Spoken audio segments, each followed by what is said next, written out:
Hammaga bu Codlab uz kanali. Bugun darsda Dart dasturining asosiy qismlari bilan tanishamiz, ya'ni main funksiya, print funksiyasi va kommentariyalar. Xo'p, main funksiya bu nima? Main funksiya Dartning asosiy funksiyasi hisoblanib, agar main bo'lmasa, Dart dasturi qayerdan boshlashni bilmaydi. Shuning uchun deyarli har bir Dart dasturida main funksiyasi mavjud bo'ladi. Misol uchun void main qovurslari va Carl-Bess qovursin ochiladi. Print funksiyasi. Print funksiyasi bu nima? Print bu o'z ichiga olgan ma'lumotlarni konsolga chop qilib beradigan funksiya hisoblanadi. Print berilgan ma'lumotlarni konsolga chop qiladi va u kodimiz qanday ishlashini ko'rishimiz va tekshirishimizga yordam beradi. Biz print yozamiz va ichiga biror bir raqamni berishimiz mumkin. Shunda konsolga 11 ni chop qilib beradi. Va biz bu yerga boshqa bir matn yozsak ham bo'ladi. Print qovurslari va qo'sh tirnoq ichiga objektni yozamiz. Va run qilganimizda bizga objektni qo'shib chop qilib beradi.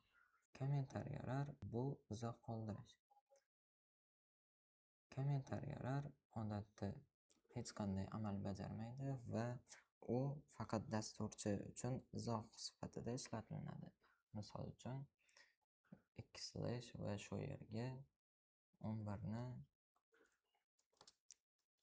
chop qiladi deb yozib qo'ysak bo'ladi. Bizda kommentariyalar 4 turga bo'linadi. Single line comment,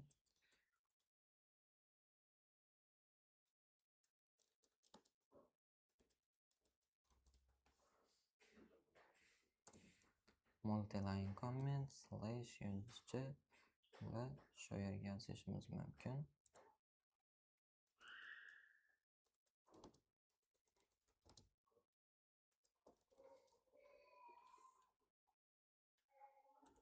Multi-line comment. Va buni yopish uchun yulduzcha va slash. Hop, single line comment. Bir-ikki qator kod bo'ladigan bo'lsa, single line commentni ishlatish bizga qulay. Agar kodimiz ko'p bo'ladigan bo'lsa, multi-line commentni ishlatish biz uchun ancha qulay bo'ladi. Va 3 va 4 kommentariyalar bu single line decimation va multi-line decimation kommentariyalar. Bu ikkalasini single line va single line decimation, multi-line va multi-line decimationning farqi. Single line decimation o'zi decimation kommentariyalar Markdown'ni ham qo'llab-quvvatlaydi. Markdown bu nima? Markdown berilgan matnni yengil belgilash tili hisoblanadi. Qalin yozuvlar, yulduzchalar, slashlar va chiziqlar bilan iborat bo'ladi.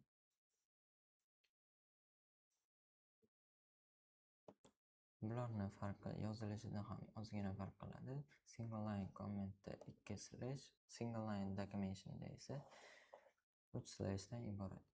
Multi-line comment ham shunaqa. Slash yulduzcha va yulduzcha slash.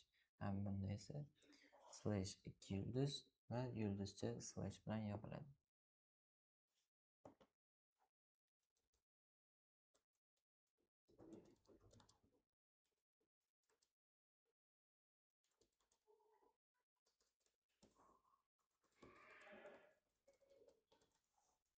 Single line.